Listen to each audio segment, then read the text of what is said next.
مبارک عمل تھا، خدا کی رضا تھی، نبی اور صدیق اکبر کی ہجرت۔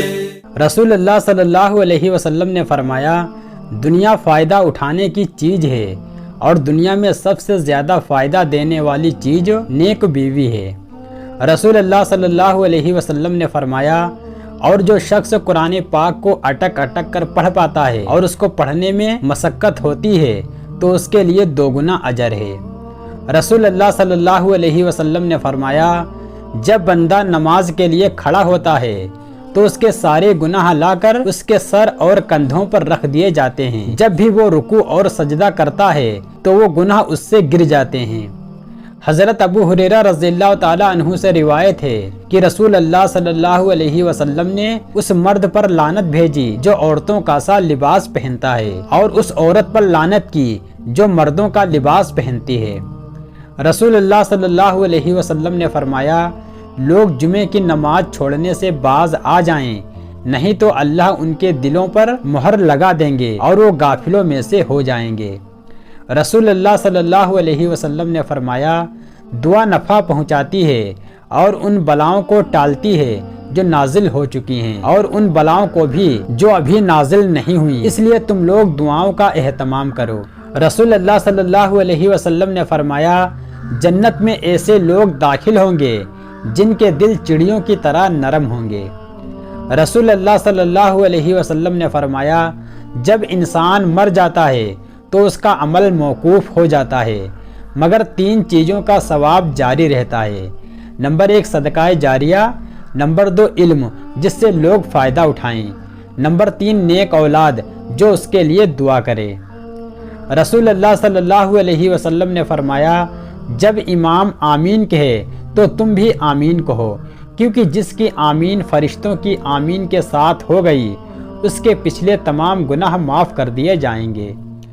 رسول اللہ صلی اللہ علیہ وسلم نے فرمایا، عورت پسلی کی ہڈی کی طرح ہے، اگر تم اسے بالکل سیدھا کرنا چاہو گے تو تم اسے توڑ دو گے، یعنی جدائی کی نوبت آ پہنچے گی، اور تم اگر عورت سے فائدہ اٹھانا چاہو تو تمہیں اس کا ٹیڑھا پن برداشت کرتے ہوئے اس کی خوبیوں سے فائدہ اٹھانا ہوگا۔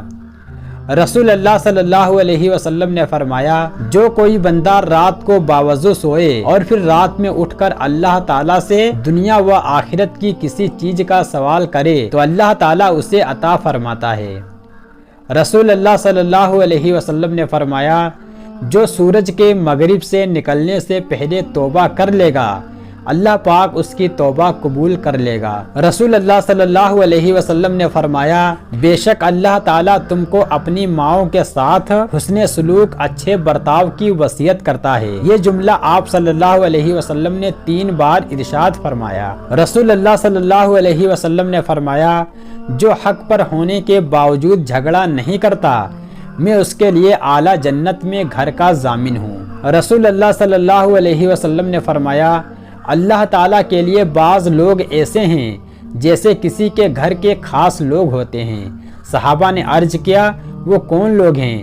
ارشاد فرمایا، قرآن شریف والے، کہ وہ اللہ والے اور اس کے خاص لوگ ہیں۔ رسول اللہ صلی اللہ علیہ وسلم نے فرمایا، اس گھر میں برکت اور خوشیاں کبھی نہیں آ سکتی جس گھر کی عورتوں کی بلند آوازیں گھر سے باہر جاتی ہوں۔ رسول اللہ صلی اللہ علیہ وسلم نے فرمایا، جو شخص کسی کو بدنام کرنے کے لیے اس میں ایسی برائی بیان کرے جو اس میں نہ ہو تو اللہ تعالیٰ اسے دوزخ کی آگ میں قید رکھیں گے، یہاں تک کہ وہ اس برائی کو ثابت کر دے، اور وہ ثابت نہیں کر سکے گا۔ رسول اللہ صلی اللہ علیہ وسلم نے فرمایا، سلام میں پہل کرنے والا تکبر سے بری ہے۔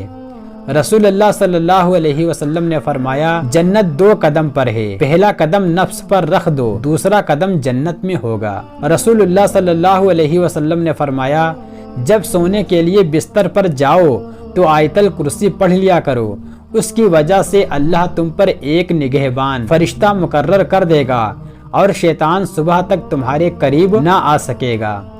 رسول اللہ صلی اللہ علیہ وسلم نے فرمایا، جو بھی مسلمان اپنے بھائی کے پسے پشت اس کے لیے دعا مانگتا ہے تو فرشتہ کہتا ہے کہ تیرے لیے بھی اسی کی طرح ہو۔ رسول اللہ صلی اللہ علیہ وسلم نے فرمایا، تم میں سے بہترین آدمی وہ ہے جو اپنے اہل و عیال کے لیے بہتر ہے، اور میں اپنے اہل و عیال کے لیے بہتر ہوں۔ رسول اللہ صلی اللہ علیہ وسلم نے فرمایا، سورہ فاتحہ عرش کے نیچے والے خزانے سے نازل ہوئی ہے۔ رسول اللہ صلی اللہ علیہ وسلم نے فرمایا، جس نے قرآن مجید کا ایک حروف پڑھا اس کے بدلے ایک نیکی ملے گی، اور وہ ایک نیکی 10 گنا بڑھا دی جائے گی۔ رسول اللہ صلی اللہ علیہ وسلم نے فرمایا، عورتوں سے محض ان کے حسن کی وجہ سے شادی کی خواہش نہ کرو، کیونکہ حسن عموماً ہلاکت میں ڈال دیتا ہے۔ رسول اللہ صلی اللہ علیہ وسلم نے فرمایا، تم اللہ تعالیٰ سے ایسی حالت میں دعا کیا کرو کہ تم قبولیت کا یقین رکھا کرو، اور یہ جان رکھو کہ اللہ تعالیٰ غفلت سے بھرے دل سے دعا قبول نہیں کرتا۔ رسول اللہ صلی اللہ علیہ وسلم نے فرمایا، جو لوگوں میں شہرت اور ناموری یعنی نام کمانے کے لیے کوئی نیک کام کرے گا، اللہ تعالیٰ قیامت کے دن اس کو ذلیل اور رسوا کرے گا۔ رسول اللہ صلی اللہ علیہ وسلم نے فرمایا، دین دیکھو، اخلاق دیکھو اور رشتہ کر دو۔ اگر بچہ اپنی پسند کا اظہار کر دے تو اسے نافرمانی نہ سمجھو، اور اگر بچی اپنی پسند کا اظہار کر دے کہ میری یہاں شادی کرو تو اسے بے قدر بے حیا نہ سمجھو۔ رسول اللہ صلی اللہ علیہ وسلم نے فرمایا، مسلمان کو جو بھی تھکاوٹ، بیماری، غم، دکھ، رنج اور تکلیف پہنچتی ہے، حتیٰ کہ اسے کانٹا بھی چبھتا ہے، تو اللہ تعالیٰ اس کی وجہ سے اس کی خطائیں معاف فرما دیتا ہے۔ رسول اللہ صلی اللہ علیہ وسلم نے فرمایا، گناہوں سے توبہ کرنے والا ایسا ہے جیسے اس نے گناہ کیا ہی نہ ہو۔ رسول اللہ صلی اللہ علیہ وسلم نے فرمایا، میری امت کو قیامت کے دن اس طرح بلایا جائے گا کہ اس کی پیشانیاں اور ان کے پاؤں وضو کے آثار کی وجہ سے چمک رہے ہوں گے۔ رسول اللہ صلی اللہ علیہ وسلم نے فرمایا، بسا اوقات انسان ایسی بات کہہ جاتا ہے جس کے نقصان کو نہیں سمجھتا، اور اس بات کی وجہ سے وہ جہنم میں اتنی دور جا گرتا ہے جتنی دوری مشرق اور مغرب کی ہے۔ رسول اللہ صلی اللہ علیہ وسلم نے فرمایا، جب تم نماز ادا کرو تو اپنی زندگی کی آخری نماز سمجھ کر ادا کرو، اور ایسی بات مت کرو کہ جس سے کل تمہیں معذرت کرنا پڑے۔ رسول اللہ صلی اللہ علیہ وسلم نے فرمایا، اللہ تعالیٰ ماں باپ کی خدمت اور فرما برداری اور حسن سلوک کی وجہ سے آدمی کی عمر بڑھا دیتا ہے۔ رسول اللہ صلی اللہ علیہ وسلم نے فرمایا، تم جہاں ہو اپنے دل میں اللہ کا خوف رکھو، اور گناہ کے بعد نیکی کر لیا کرو کہ یہ نیکی اس گناہ کو مٹا دے گی۔ رسول اللہ صلی اللہ علیہ وسلم نے فرمایا، جو مجھ پر شب جمعہ کے روز 100 بار درود پاک پڑھے، اللہ تعالیٰ اس کی 100 حاجتیں پوری فرمائیں گے۔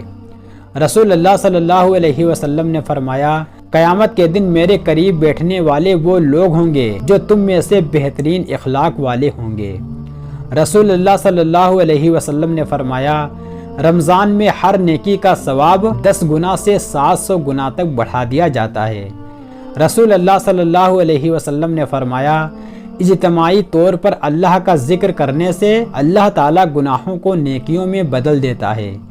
رسول اللہ صلی اللہ علیہ وسلم نے فرمایا، جب تم ایسے ہو جاؤ کہ تمہارے غم بڑھ جائیں اور تم ان غموں کو ختم کرنا چاہو تو مجھ پر درود پڑھو۔ رسول اللہ صلی اللہ علیہ وسلم نے فرمایا، 5 وقت کی نماز پڑھنے والوں کے لیے 5 انعامات۔ نمبر 1، رزق کی تنگی دور کر دی جائے گی۔ نمبر 2، عذاب قبر سے محفوظ ہوں گے۔ نمبر 3، نام اعمال دائیں ہاتھ میں دیا جائے گا۔ نمبر 4، پل صراط سے بجلی کی تیزی سے گزرے گا۔ نمبر 5، بغیر حساب کے جنت میں داخل کر دیا جائے گا۔ رسول اللہ صلی اللہ علیہ وسلم نے فرمایا، قیامت کے دن لوگ حساب و کتاب میں مبتلا رہیں گے اور صدقہ دینے والے اپنے صدقے کے سائے میں ہوں گے۔ رسول اللہ صلی اللہ علیہ وسلم نے فرمایا، جو شخص مجھے اپنی زبان اور شرمگاہ کی حفاظت کی ضمانت دے، میں اسے جنت کی ضمانت دیتا ہوں۔ رسول اللہ صلی اللہ علیہ وسلم نے فرمایا، قبر روزانہ پکار کر کہتی ہے، میں تنہائی کا گھر ہوں، میں مٹی کا گھر ہوں، میں کیڑے مکوڑے کا گھر ہوں۔ رسول اللہ صلی اللہ علیہ وسلم نے فرمایا جو چیز سب سے زیادہ جنت میں داخل کرے گی وہ اللہ تعالیٰ کا ڈر اور اچھا اخلاق ہے۔